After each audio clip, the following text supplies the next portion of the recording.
Praise the lord. మన ప్రభును రక్షకుని కరుణా సంపన్నుడైన యేసు క్రీస్తు ప్రశస్త నామములు మీ అందరికీ మా హృదయాంతరాల నుంచి శుభములు వందనాలు తెలియజేస్తున్నాం.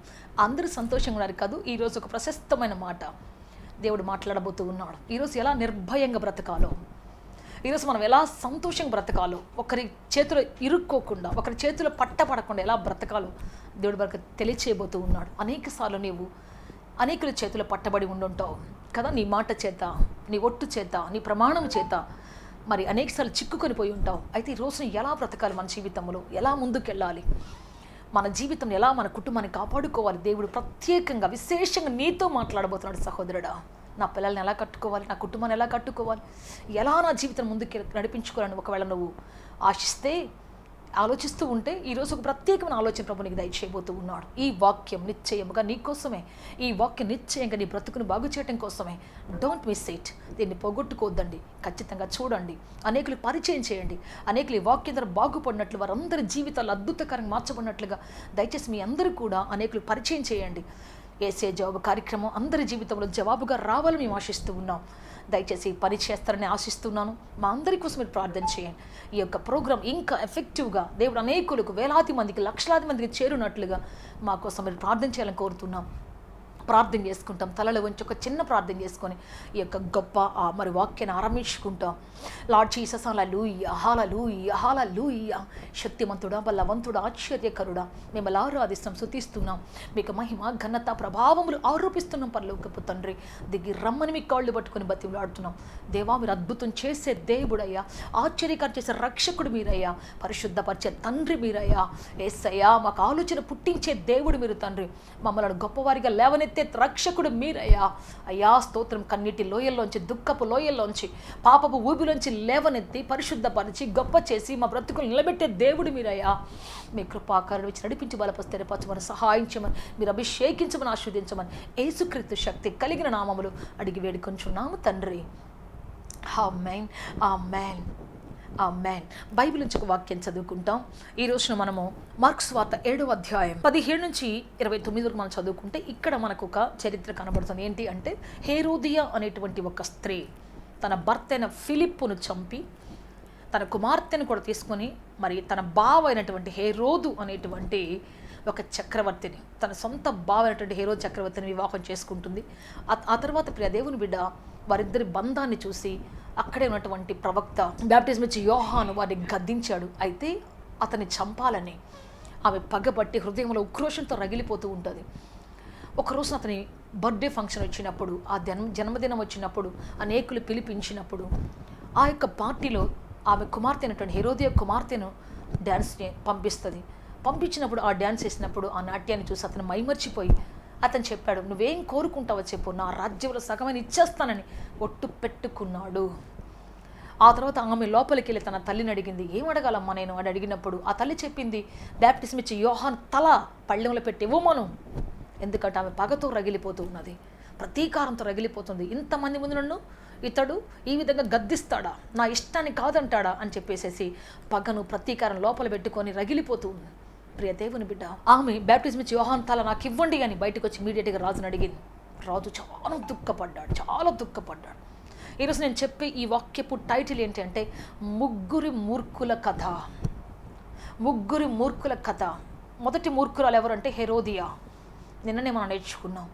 ఈ రోజున ఉన్నటువంటి మూర్ఖుడు ఎవరు అంటే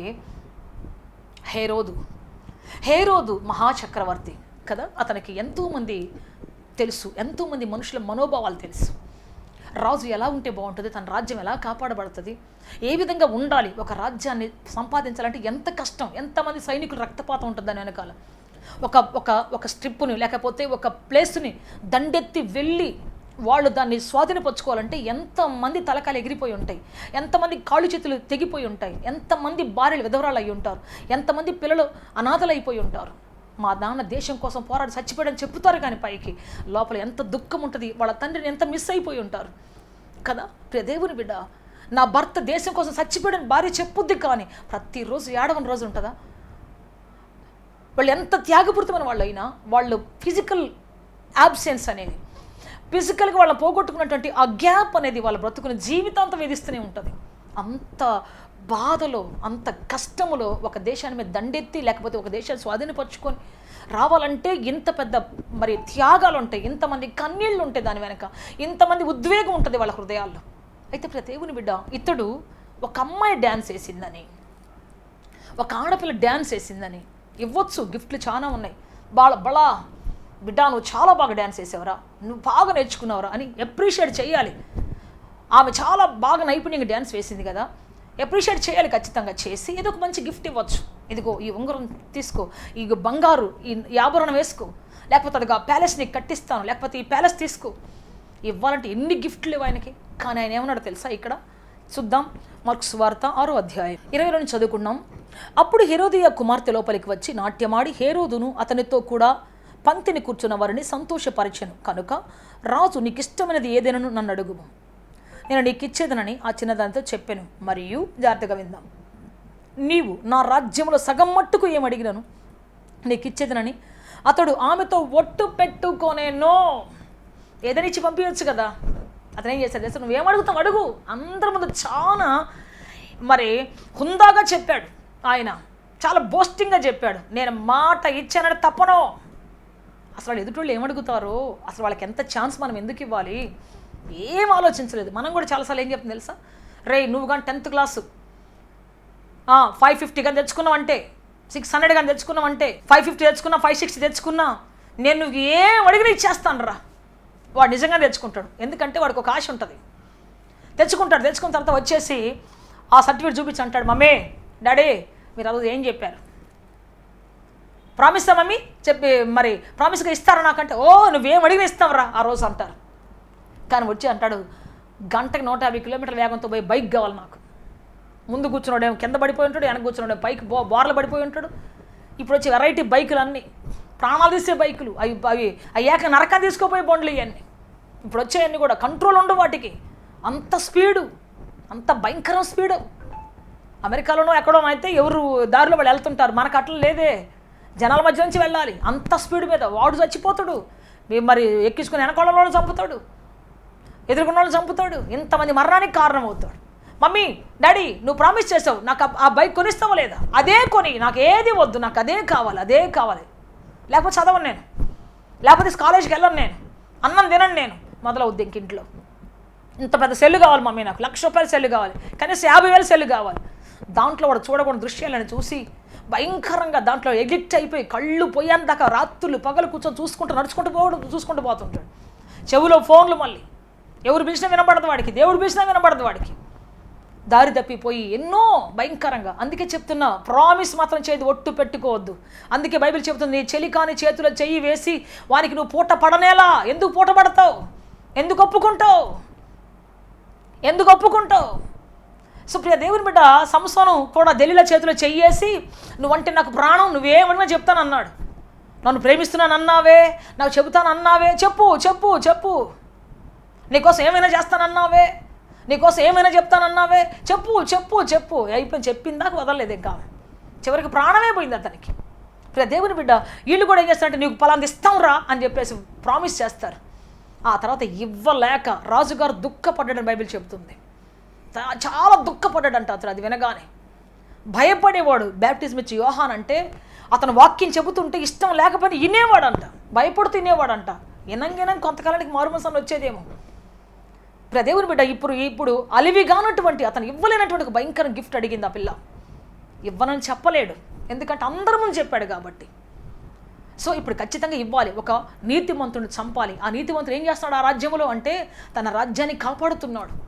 లంచగొండలు వస్తే లంచం తీసుకోవద్దయ్యా అని చెప్పేసి దేశాన్ని కాపాడటానికి వాళ్ళని పరిశుద్ధులుగా చేస్తున్నాడు, యథార్థవంతులుగా చేస్తున్నాడు. సైనికులు వస్తే యథార్థంగా ఎలా పోరాడాలి, నమ్మకంగా ఎలా పోరాడాలి చెబుతున్నాడు వాళ్ళకి. లంచం తీసుకోవద్దని, అన్యాయంగా పోరాడవద్దని, అన్యాయంగా మరి అక్రమంగా బ్రతకొద్దని ఆ దేశాన్ని చక్కబెడుతున్నాడు, ఆ దేశాన్ని కాపాడుతున్నాడు తెలియకుండానే. ఆ దేశంలో దేవుడు రాజ్యాన్ని స్థాపిస్తున్నాడు, రాజుకి క్షేమాన్ని కలిగిస్తున్నాడు తెలియకుండానే. ఎస్ ప్రియ దేవుని బిడ్డ, ఆ దేశంలో వాళ్ళందరూ పరిశుద్ధంగా బ్రతకడానికి, రాజుకి ఎటువంటి ట్రబుల్ ఇవ్వకుండా, దేశానికి ఎటువంటి ట్రబుల్ ఇవ్వకుండా, బ్రతుకుతున్న ప్రజలకు ఎటువంటి ట్రబుల్ ఇవ్వకుండా వాళ్ళు నమ్మకంగా బ్రతకడానికి బ్యాప్టిజం ఇచ్చి యోహాను మరి రోషంతో బోధ చేస్తున్నాడు. ఆ రోజున అందరికీ రోషంతో ప్రకటిస్తున్నాడు. ఆ రోజుల్లో అటువంటి వ్యక్తిని ఈ రోజున తానే చంపాల్సి వచ్చింది. తన నోటితో తానే చంపివ్వాల్సి వచ్చింది. అందుకని నీ చేతులు ఎప్పుడు కూడా ఏ ఆడపిల్లకి కానీ మగపిల్లడికి కానీ నువ్వెంత ప్రేమలో మునిగిపోయినా సరే, ఎక్కడో సరే మాట ఇచ్చి చేతిలో చెయ్యి వేసావా, నువ్వు చేస్తా నేను ఖచ్చితంగా అన్నావా, ఆ మాట కోసం నువ్వు చచ్చిపోవాల్సిందే. ఇంకా ఆ మాట కోసం నీ విలువైంది పోగొట్టుకోవాల్సిందే. ఆ మాట కోసం నీ జీవితంలో అత్యంత విలువైనటువంటి దాన్ని నీ జీవితాంతం నువ్వు పోగొట్టుకోవాల్సిందే. దేవుని బిడ్డ, అందుకే చెప్తున్నా ఈ రోజున ఎవరి చేతిలో చెయ్యి వేసి నువ్వు పూటపడకూడదు, ఎవరికి మాట ఇచ్చి నువ్వు చిక్కుపడకూడదు. నువ్వు మాట ఇస్తున్నావంటే పక్షి వలలో చిక్కుకున్నట్టే, సింహము బోన్లో చిక్కుకున్నట్టే. కాబట్టి ఎవరి దగ్గర నువ్వు నోరు చాచి మాట ఇచ్చావా, అయిపోయింది నీ లైఫ్. ఆ రోజు నుంచి ఆ మాటే ఒక ఆయుధమై నీ శత్రువుకి నిన్ను వేటాడటానికి, నీ శత్రువుకి నీ రాజ్యాన్ని పాడు చేయడానికి, నీ బ్రతుకుని నాశనం చేయడానికి, నీ బ్రతుకులో ఉన్నటువంటి గొప్ప వాటిని కోల్పోవడానికి, గొప్ప గొప్ప వాటిని నాశనం చేయడానికి ఆ మాటే ఒక విలువైన ఒక బలమైన ఆయుధంగా నీ ఎదుట నిలబడుతుంది. సో మహారాజు తప్పించుకోవడానికి ఇక పరిస్థితి లేకపోయింది అతనికి. ప్రియ దేవుని బిడ్డ, తన రాజ్యాన్ని తానే కూల్చుకున్నాడు. తన రాజ్యంలో మంచి చెప్పి ఒక వ్యక్తిని పోగొట్టుకున్నాడు. తన రాజ్యంలో ప్రజలను కాపాడే ఒక వ్యక్తిని పోగొట్టుకున్నాడు. తాను చేయలేని పని బ్యాప్టిజం ఇచ్చి యోహాను చేస్తున్నాడు. తాను చేయలేని పని తన పక్షాన బ్యాప్టిజం ఇచ్చి యోహాను ఆ దేశాన్ని కాపాడడానికి వచ్చినట్టు ఒక దూతగా అరణ్యంలో ఉన్నటువంటి ప్రజలకు బోధిస్తూ ఉన్నాడు. యోర్దాను ప్రాంతంలో బ్యాప్టిజం ఇస్తూ అనేకులు పరిశుద్ధులుగా చేస్తూ ఉన్నారు. ప్రైజ్ లార్డ్, హల్లెలూయా, హల్లెలూయా. అక్కడ బ్యాప్టిజం పొంది వచ్చిన వాళ్ళు ఎవరు పాపం చేయట్లేదు, ఇంకా లంచం తీసుకోవట్లేదు. ఇంకా బయట తీసుకుంటున్నారు కానీ వాళ్ళు తీసుకోవట్లేదు. ఎందుకంటే వాళ్ళు ఒక తీర్మానం చేసుకున్నారు దేవుని దగ్గర. ఈరోజు క్రైస్తవులు లంచాలు తీసుకోవట్లేదండి. ఈ తాగుబోతులంతా ఇన్ని లక్షల కోట్లు తాగే వాళ్ళంతా ఎవరు క్రైస్తవులు కాదు. ఎవరు తాగుతున్నారు మీరే చెప్పాలి. ఇంకా వాళ్ళు బ్యాప్టిజం తీసుకొని తీర్మానం చేసుకున్న తర్వాత ఇక తాగటానికి వెళ్ళటానికి ఇష్టపడట్లేదు. దేవుని బిడ్డ, దేవుడు వాళ్ళని ఆపుతున్నాడు. ఎవరో ఉన్నారు, ఎక్కడో ఉండుంటారేమో ఒకళ్ళిద్దరు సరైన మారు మనసు లేక ఏదో ఉద్రేకాలకు బ్యాప్టిజం తీసుకున్న ఎవరైనా మరి తాగుతారేమో తెలియదు. కానీ నిజంగా దేవుడు నమ్ముకొని మారు మనసు తీసుకునేటువంటి వాళ్ళకి తిరిగి చూడటానికి లేదు. దేవుడు దాన్ని విషంగా మారుస్తాడు. లోపల మనస్సాక్షిని గుచ్చుతూ వాళ్ళని తాగకుండా చేస్తాడు, పశ్చాత్తాపట్టుగా చేస్తాడు. తన కుటుంబాన్ని కట్టుకుంటాడు, తన భార్య బిడ్డలను కట్టుకుంటాడు.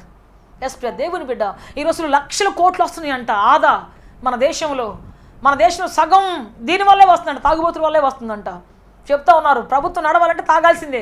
ఎవరు తాగుతున్నారు అసలు? ఎంత ఎక్కడి నుంచి ఇదంతా? ఈ పరిస్థితులన్నీ ఏంటి? ఈ హత్యలు ఏంటి? మానభంగాలు ఏంటి? భయంకర పరిస్థితులు ఏంటి? ఎవరు చేస్తారు విచక్షణ కోల్పోయి అంటే? వెళ్ళే దేవుడు నెరగనటువంటి వాళ్ళు, ఏసే నెరగనటువంటి వాళ్ళు బహు భయంకర పరిస్థితులు చేస్తూ ఉన్నారు. అందుకే చెప్తున్న ప్రియ దేవుని బిడ్డ, ఈ రోజున నాశనకారులు ఉన్నటువంటి దాన్ని యేసు బాగు చేస్తున్నాడు. క్రైస్తవుడు బాగు చేస్తున్నాడు. క్రైస్తవుడు ఏ హత్య చేయడానికి ఇష్టపడట్లేదు. చెయ్యని కూడా దేవుడు కత్తి పట్టినప్పుడు కత్తితోనే చస్తాడు. క్రైస్తవుడైనా సరే కత్తి పట్టాడంటే కత్తితోనే చనిపోతాడు అంతే.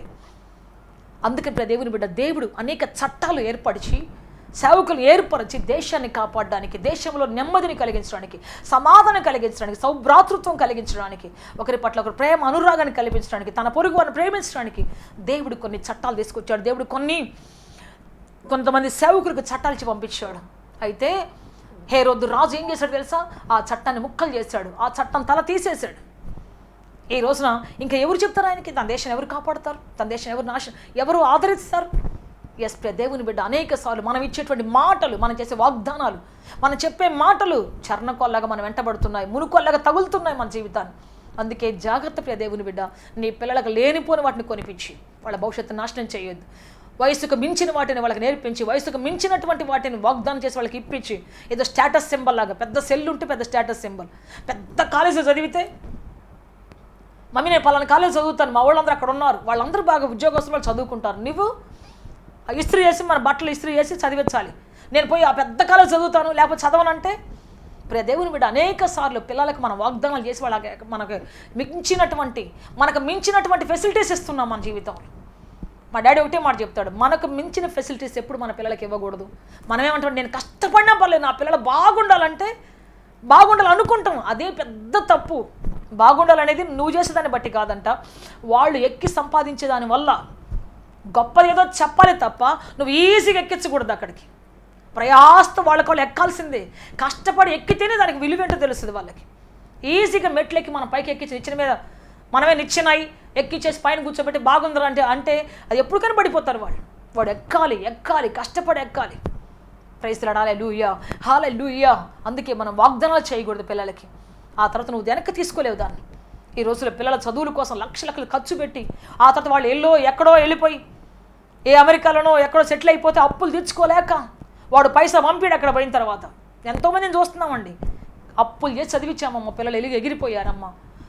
మరి పెళ్ళిళ్ళు చేయడానికి లక్షల లక్షలు కట్నం ఇచ్చి, లేకపోయినా కోట్లు అప్పు చేసి పెళ్ళిళ్ళు చేస్తారు. ఆ తర్వాత చూస్తే వడ్డీలు కట్టలేరు, కొన్ని లక్షలే వడ్డీలు కట్టాల్సి వస్తాయి కొన్నిసార్లు. ఎంత పెద్ద బిజినెస్ చేస్తే మాత్రం ఎక్కడి నుంచి కట్టగలరు? అందుకే చెప్తాను ఈరోజు ప్రియ దేవుని బిడ్డ, నీ జీవితంలో నీకు మించినటువంటి ఫెసిలిటీస్ నీ బిడ్డకి ఇవ్వద్దని దేవుడు చెప్తూ ఉన్నాడు. కష్టాల్లో శ్రమల్లో వారిని పైకి తీసుకురావాలి. మన అబ్రహాము కుమారుని చూస్తే, అబ్రహాము కుమారుడికి ప్రియ దేవుని బిడ్డ బలిపీఠంలో ఆ కట్టెలు మోసుకొని పోతున్నాడు, కట్టెలు మోసుకొని పోతున్నారు. అక్కడికి వెళ్ళిన తర్వాత బలిపీఠం పేరుస్తున్నాడు ఆయన. తండ్రితో పాటు ఎక్కుతున్నాడు, కొండ ఎక్కుతున్నాడు. ఎత్తుకోలేదు, అబ్రహాం ఎత్తుకోలేదు, తండ్రితో పాటు ఎక్కుతున్నాడు, తండ్రితో పాటు నడుచుకుంటూ ఉన్నాడు. ప్రియ దేవుని బిడ్డ అక్కడికి వెళ్ళిన తర్వాత అడుగుతున్నాడు, గొర్రెపిల్లేది డాడీ? ఎస్, వాళ్ళకి ఎన్ని కష్టాల మధ్యలో వాళ్ళు ఎన్ని పరిస్థితులు నడిపించుకుంటూ తీసుకుంటూ వెళ్ళారు. అవును ప్రియ దేవుని, వాళ్ళు పడే కష్టాలు ఆ పిల్లలకు నేర్పించారు. అందుకే ఏ దేశంలో చెదిరిపోయినా ఆ రోజులో ఇస్సాకు చెదిరిపోయాడు, యాకోబు చెదిరిపోయాడు, వాళ్ళందరూ బ్రతికారు, ఎవరు సూసైడ్ చేసుకోలేదు. అందుకే ఈరోజు ప్రియ దేవుని బిడ్డ, మనం మూర్ఖంగా అనవసరం వాగ్దానాలు చేసి మనకు మించిన ఫెసిలిటీస్ ఎప్పుడు మన పిల్లలకి ఇవ్వకూడదని, మనకు మించిన వాగ్దానాలు ఎప్పుడు మనం ఇవ్వకూడదు. ఏదైనా ఇవ్వాలనుకుని ఇచ్చేయచ్చు, కానీ నువ్వేదడిగినా ఇస్తాను, నువ్వెంత అడిగినా ఇస్తాను, నువ్వేం చెప్పినా చేస్తాను, ఇప్పుడు ఇట్లాంటి పనులు ఎప్పుడు చేయకూడదు. నీ నోటి మాట వల్ల నువ్వు ఎలా చిక్కుపడతావు? పక్షి త్వరపడి వలలో చిక్కుకున్నట్టుగా నీ నోటి మాట వల్ల చిక్కుపడుతున్నావు. దేవుని యొక్క వాక్యం సెలవిస్తూ ఉన్నాను. అందుకే ప్రియ దేవుని బిడ్డ, మన ప్రమాణంలో మన మూర్ఖులం కాకూడదు, మన యొక్క మాటలో మన మూర్ఖులం కాకూడదు. భార్యకి ఇవ్వకూడదు, భర్తకి ఇవ్వకూడదు. శక్తికి మించినటువంటి ఎప్పుడు కూడా ఆ సవాళ్ళు మనం ఇవ్వనేకూడదు అసలు. ఎందుకంటే వాటి వల్ల మనం చిక్కుపడిపోతున్నాం, టెన్షన్ పడిపోతున్నాం, బలహీనం అయిపోతున్నాం, శక్తిహీనం అయిపోతున్నాం. కానీ ఈరోజు మన జీవితంలో దేవుడు మనకిచ్చేటువంటి ఆ రాజ్యములో, ఆ పనిలో, లేకపోతే ఆ ఉద్యోగములో నమ్మకస్తులమై దేవుడిచ్చిన పనులు సాగిపోవాల్సిందే తప్ప అనవసరం వాగ్దానం చేసి మనం తప్పిపోకూడదు. ఆ తర్వాత వాటిని చేయడానికి కష్టాలు పడి జీవితాన్ని నాశనం చేసుకొని దుఃఖభర్తం చేసుకోకూడదు. ఇక్కడ రెండో మూర్ఖుడు ఎవరు అంటే హేరోదు రాజు. రాజుకు తెలుసు ఒక దేశం ఎంత గొప్పదో. ఆయన ఏమంటున్నాడు తెలుసా? నా రాజ్యంలో సగం ఇచ్చేస్తా నేను. ఎందుకంటే ఈయన సంపాదించింది కాదు కదా, సైనికులు పోయి యుద్ధం చేసి ఉంటారు కదా, రథాలు గుర్రాలు పోయి యుద్ధం చేసి ఉంటాయి, ఈయనకి ఈజీగా ఇచ్చేస్తా అంటాడు. నోటి మాట మీద చెప్పేది సగం రాజ్యం కావాలో చెప్పు. ఆ పిల్ల ఆటాడే పిల్లకి సగం రాజ్యం ఏం చేసుకుంటుంది చెప్పండి? మనం కూడా పిల్లలకి ఏం చెప్తామంటే, చూసావా ఈ రాజ్యం అంతా నీదే, ఆ ఇల్లు నీదేరా, ఈ కారు నీకేరా, నీదేరా, అంతా నీదేరా, చాలాసార్లు చెప్తూ ఉంటాం. ఆట ఆడుకునే పిల్లకి, డ్యాన్స్ చేసే పిల్లకి, కనీసం అసలు ఏ గిఫ్ట్ అడగాలో తెలియనటువంటి పిల్లకి సగం రాజ్యం ఇచ్చేస్తాను అంటున్నాడు ఆయన. చాలాసార్లు మనం ఇలాగే గొప్పలు చెప్తుంటాం, అందరి ముందు గొప్పలు చెప్పి తెప్పలు తెచ్చుకుంటాం. అందుకని ఇటువంటి పిచ్చి వాగ్దానాలు, నీకు ఇచ్చిన అధికారం ఒక విలువైంది, నీకు ఇచ్చిన మరి భూమి ఒక విలువైంది కదా. అధికారం పోతే తెలుస్తుంది దాని విలువేంటో. అధికారం ఉన్నంతవరకు తెలియదు ఎవరికి కూడా. అధికారం ఉన్నంతవరకు నాకేమిలే అనుకుంటారు. అది కానీ చెయ్యి జారి ఇంకొక వ్యక్తికి పోయిందా, నీ కళ్ళ ముందే నీ సింహాసనం మీద నువ్వు ఉండాల్సిన స్థానంలో ఇంకోటి కూర్చున్నారా, నీ కళ్ళ ముందే వాళ్ళు నువ్వు అనుభవించాల్సిన ఇంకోటి అనుభవిస్తున్నారా, అప్పుడు తెలుస్తుంది నీకు దాని బాధ ఏంటో, దాన్ని పోగొట్టుకున్న తర్వాత. అందుకని ఊరికి చేసాచుకోవద్దు. దేవునికి ఇచ్చిన అధికారాన్ని, దేవునికి ఇచ్చిన డబ్బుని గొప్పలకు పోయి ఖర్చు పెట్టవద్దు. ఫ్రెండ్స్ తీసుకొని పోయి అక్కడెక్కడ ఖర్చు పెట్టి వాటిని నాశనం చేయొద్దు. అది పోయిన తర్వాత తెలుస్తుంది. రేపు రోజు అవసరం వచ్చినప్పుడు నువ్వు ఇంకో దాన్ని చేయి సాపుతుంటే వాళ్ళు మొహం తిప్పుకుంటారు, చూడు నా దగ్గర లేవురా, నాకెక్కడేరా అంటారు చూడు. అది ఆ రోజు నీకు తెలుసు దాని విలువేంటో. అందుకే చెప్తున్న ప్రియ దేవుని బిడ్డ, విలువైంది ఎప్పుడు నువ్వు పోగొట్టుకోవద్దు. అన్యాయంగా అక్రమంగా నోరు జారి ఎవరికి మాట ఇవ్వద్దు. ఈరోజు నీ మాట నిన్ను పట్టుకోకుండా ఉండాలంటే, నీ మాటని నాశనం చేయకుండా ఉండాలంటే నువ్వు చాలా జాగ్రత్తగా ఉండాలి. నువ్వు కాపాడుకుంటూ ఉండాలి. అనేకులకు ప్రియ దేవుని బిడ్డ నువ్వు ఆశీర్వాదం కావాలి తప్ప నువ్వు శాపంగా మారకూడదు. ఎస్, అందుకే ఈ రోజున మన జీవితం ఆశీర్వాదకరంగా మారాలి, దీవెనకరంగా మారాలి. మన నోటి మాట సరిగ్గా ఉండాలి. మనం ఇచ్చేవారుగా ఉండాలని చెప్పేసి ఇవ్వకూడదు. దేవుడు నన్ను ఇచ్చేవాడిగా చేస్తానన్నాడు అని చెప్పేసి ఇవ్వకూడదు. ఎదుటి వాళ్ళకి ఏదైతే సరిపోతుందో, ఎంత ఇస్తే వాళ్ళు సరిగ్గా ఉంటుందో. ఇప్పుడు మన చిన్నపిల్లలు ఉంటారు, వాడికి 10,000 ఇచ్చే మనకి ఏం చేస్తాడు వాడికి ఎంత ఇవ్వాలి? 10 రూపాయలు ఉంటే వాడు హ్యాపీ, వాడికి ఐస్ క్రీమ్ కావాలి అంతే. మరి చదువుకున్న డిగ్రీకి వచ్చినటువంటి వాడు, పీజీకి వచ్చిన వాళ్ళు ఉంటారు, వాళ్ళకి 10,000 కదా 20,000 ఇచ్చినా వాళ్ళకి అవసరం కాబట్టి వాళ్ళు వాడుకుంటారు. అట్లా ఏ వయసుకి ఎవరికి ఏం కావాలో తెలుసుకొని దేవుడిచ్చినట్టుగా మనం కూడా జ్ఞానంతో ఇచ్చినప్పుడు మనం ఆస్వాదించబడతాం, దీవించబడతాం. మన కుటుంబాలు మరి నష్టాల్లో పడకుండా, మన పిల్లలు దారి తప్పిపోకుండా, మన కుటుంబాలు చెల్లాచెదురు కాకుండా రక్షించబడతాయి. ఇతను దుఃఖభరితుడైపోయాడంట. పైకి మాత్రం నేను నీకేమడిగినా ఇస్తానని చెప్పేసి అన్నాడు. కానీ ఆ తర్వాత ఆ బ్యాప్టిజం ఇచ్చి యోహాను తల రక్తసిక్తమై ప్లేట్లు పెట్టుకుని తెచ్చినప్పుడు గుండె పగిలిపోయి ఏడ్చాడు హేరోదు. భయంకరంగా ఏడ్చాడు. ప్రియ దేవుని బిడ్డ, మన జీవితం దుఃఖభరితంగా మారకూడదని, మనము దుఃఖాల పాలు కాకూడదు దేవుడు చెప్తూ ఉన్నాడు. ఈ రోజున మనకు అటువంటి జ్ఞానం ఇవ్వాలి. మన దగ్గర ఉన్నది ఏ విధంగా ఖర్చు పెట్టాలి, మన దగ్గర ఉన్నది ఏ విధంగా ఇవ్వాలి, మనం ఉప్పొంగకుండా ఎలా మన జీవితంలో మరి కంట్రోల్ లెవెల్లో ఉండాలి, ఈ విధంగా మనం ఇవన్నీ ఆలోచించాలి. జీవితాన్ని సరిగ్గా కట్టుకోవాలి. మన ద్వారా ఒకరు శాపాల పాలు కాకూడదు, మన ద్వారా ఒకరు రక్తసిక్తం కాకూడదు. ప్రియ దేవుని బిడ్డ, ఈ విధంగా మనం బ్రతకాలని దేవుడు ఆశిస్తూ ఉన్నాడు. ప్రార్థన చేసుకుంటాం. ఈ రోజున దేవుడు మనల్ని నడిపించట్టుగా ప్రార్థన చేసుకుంటాం. అందరూ కళ్ళు మూసుకొని హల్లెలూయా హల్లెలూయా. హేరోదు వంటి మూర్ఖులు మేము మారకూడదు ప్రభువా. ప్రభువా, ఇవ్వకూడని వాటిని ఇవ్వటానికి ఒట్లు పెట్టకూడదు తండ్రి నాయన. క్షమించండి మా జీవితాన్ని ప్రభువా. ఇప్పటికే అందరి దగ్గర మాట ఇచ్చి పలాంది చేస్తానని చెప్పి చేయలేక వెనక్కి తిరిగి సిగ్గుతో తలవించుకొని బ్రతికిన దినాలు ఉన్నాయి ప్రభువా. చెయ్యాలని చేసి తర్వాత ఎందుకు చేశానని దుఃఖపడుతున్నాయన బ్రతుకుతున్న దినాలు ఉన్నాయి ప్రభువా. అయ్యా మన్నించండి ఈరోజు మా జీవితాలను ప్రభువా. క్షమించండి అయ్యా. త్వరపడి నోరు జారినందుకు ప్రభువా, త్వరపడి నోటి మాటను పలికినందుకు తండ్రి, త్వరపడి ఇస్తానని చెప్పినందుకు ప్రభువా మమ్మల్ని మన్నించండి అయ్యా, మన్నించండి అయ్యా. ఎవరి దగ్గర నోరు జారకుండా మమ్మల్ని కాపాడండి తండ్రి. మా బ్రతుకును కాపాడి నడిపించండి అయ్యా. మీ కృప చేత నింపండి ప్రభువా. యేసయ్యా మమ్మల్ని నిలబెట్టండి తండ్రి. హల్లెలూయా హల్లెలూయా హల్లెలూయా. పరిశుద్ధుడా పరిశుద్ధుడా పరిశుద్ధుడా, మిమ్మల్ని ఆరాధిస్తున్నాం, స్తుతిస్తున్నాం, మీకు మహిమ చెల్లిస్తున్నాం ప్రభువా. మా నోటి మాట వల్ల ప్రభువా అయ్యా యేసయ్యా మేము అనేకసార్లు చిక్కుపడిపోయినాము తండ్రి. మా ప్రమాణాల వల్ల, మా వాగ్దానాల వల్ల తండ్రి వెనక్కు తీసుకెళ్ళిన నష్టం వాటిల్లింది మా జీవితంలో ప్రభువా. ఇంకెప్పుడు అలా జరగకుండా క్షమించండి నాయన, క్షమించండి తండ్రి. మా జీవితాన్ని కట్టుకునే భాగ్యం దయచేయండి అయ్యా. మా విలువైన వాటిని తండ్రి అన్యాయ ప్రజలకు పోకుండా తండ్రి, మా విలువైన సొత్తును ఆయన అన్యాయస్తుల చేతిలో చిక్కకుండా ప్రభువా, మా విలువైన బిడ్డలు తండ్రి అక్రమకాల చేతిలో చిక్కకుండా ప్రభువా అయ్యా, మా నోటి మాట ద్వారా ఎవరు చిక్కుబడి పోకుండా తండ్రి నాయన మీరు ఆదరించి నడిపించి బలప సహాయం చేయండి అయ్యా. శక్తితో నింపండి, బలముతో జీవంతో నింపండి తండ్రి, ఆత్మతో నింపండి ప్రభువా, మీ అభిషేకముతో నింపండి తండ్రి. సమయోచితమైన జ్ఞానపు మాటలు మాట్లాడే కృప మాకు దయచేయండి. సమయోచితమైన ఆచి తూచి ప్రభువా, జ్ఞానయుక్తమైన తీయని మాటలు తండ్రి ప్రభువా, మహిమగల మాటలు మాట్లాడే కృప మాకు దయచేయండి తండ్రి. మీరు సహాయం చేయండి అయ్యా, దయ చూపించండి అయ్యా. మమ్మల్ని మీ ఆత్మతో నింపండి అయ్యా, సత్యముతో నింపండి అయ్యా, మీ ఆదరణతో నింపండి తండ్రి, అభిషేకముతో నింపండి ప్రభు, మీ ఆశీర్వాదంతో నింపండి తండ్రి, సమాధానంతో నింపి నడిపించండి అయ్యా. అద్భుతం చేయండి అయ్యా, ఆశ్చర్యకరంగా నడిపించండి అయ్యా, మీ బలముతో నింపండి అయ్యా. ఎంతమంది ప్రజలు ఇప్పటికే చిక్కుబడిపోయి ఉన్నారు, ఇప్పటికే తమ ఆస్తులు పోగొట్టుకొని, అంతస్తులు పోగొట్టుకొని, నోటి మాట ద్వారా ప్రభు తండ్రి నాయన ఆస్తులు పోగొట్టుకొని తండ్రి నేను తిరిగి తెచ్చుకోలేక తండ్రి నాయన ఇబ్బందులు పడుతూ కష్టపడుతున్న ప్రజలు ఉన్నారు నాయన. అమ్మ బిడ్డల్లా పోగొట్టుకొని కుటుంబాన్ని చెల్లాచెదురు చేసుకున్న వాళ్ళు ఉన్నారు తండ్రి. యేసు క్రీస్తు వారి కుటుంబాలు కట్టపడును కాక, వారు ఆస్తులు తిరిగి పొందుకొనేదరుగాక తండ్రి, వారు నోటి మాట ద్వారా పోగొట్టుకున్న వాటిని తిరిగి పొందేదరుగాక తండ్రి. హల్లెలూయా హల్లెలూయా హల్లెలూయా. మీ సమాధానం ఇచ్చి నడిపించి బలప సహాయం చేయండి, అద్భుతం చేయమని యేసు క్రీస్తు శక్తి కలిగిన నామములు అడిగి వేడుకొంచున్నాం తండ్రి. ఆమేన్ ఆమేన్. May God bless you all. దేవుడు అత్యధికంగా దీవించి ఆస్వాదించి ఉన్నతంగా ఫలభరితంగా మార్చునుగాక, గొప్ప సమాధానంతో మిమ్మల్ని సమకూర్చి నిలువ బెట్టునుగాక. నోటి మాట వల్ల కలిగే నష్టము శాపం మీ జీవితంలో రాకుండా ప్రభు తప్పించునుగాక. ఆమేన్ ఆమేన్.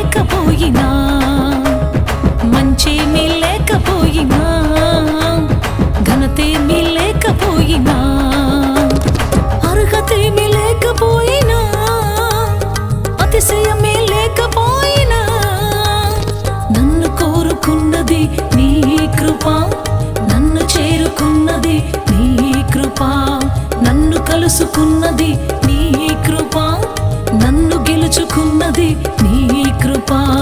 యేసయ్యా ఇది నీ కృప,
గెలుచుకున్నది నీ కృప. యేసయ్యా ఇది నీ కృప, యేసయ్యా ఇది నీ కృప, యేసయ్యా ఇది నీ కృప, యేసయ్యా ఇది నీ కృప.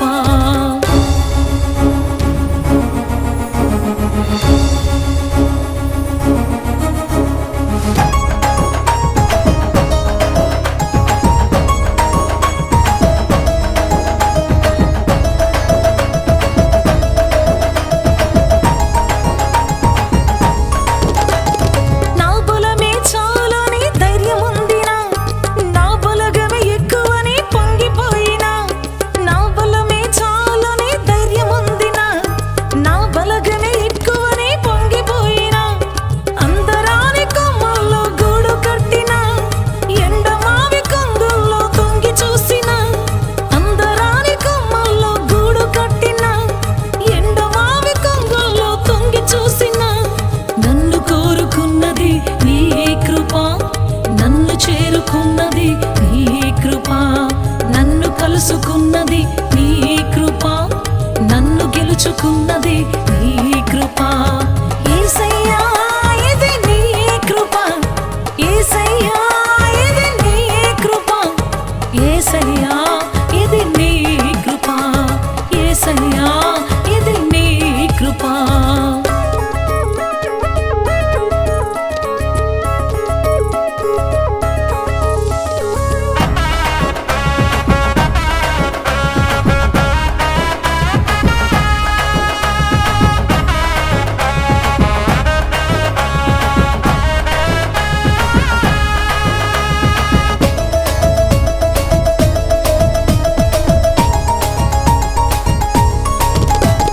నా సాటి ఎవ్వరని గర్వముందినా, నా పోటీ లేరని విర్రవీగినా. నా సాటి ఎవ్వరని గర్వముందినా, నా పోటీ లేరని విర్రవీగినా. హద్దులన్నీ దాటి నేనెక్కిపోయినా, పొద్దుబోని శిఖరముపై కాలు మోపినా. హద్దులన్నీ దాటి నేనెక్కిపోయినా, పొద్దుబోని శిఖరముపై కాలు మోపినా. నన్ను కోరుకున్నది నీ కృప, నన్ను చేరుకున్నది నీ కృప, నన్ను కలుసుకున్నది నీ కృప, నన్ను గెలుచుకు. సత్యముతో ఆరాధించాలని ఆశిస్తున్నారా? యేసయ్యను గూర్చి మరింత లోతుగా తెలుసుకోవాలని అన్వేషిస్తున్నారా? శ్రమల, వేదనల, గొడ్రాలితనమా, నిరుద్యోగమా, ఓటమియా, సమస్య ఏదైనా జవాబు మాత్రం యేసులోనే. మీ సమస్యల కొరకు ప్రార్థించుటకు మా ప్రయత్న ద్వారములు ఎల్ల వేళలా తెరవబడే ఉంటాయి.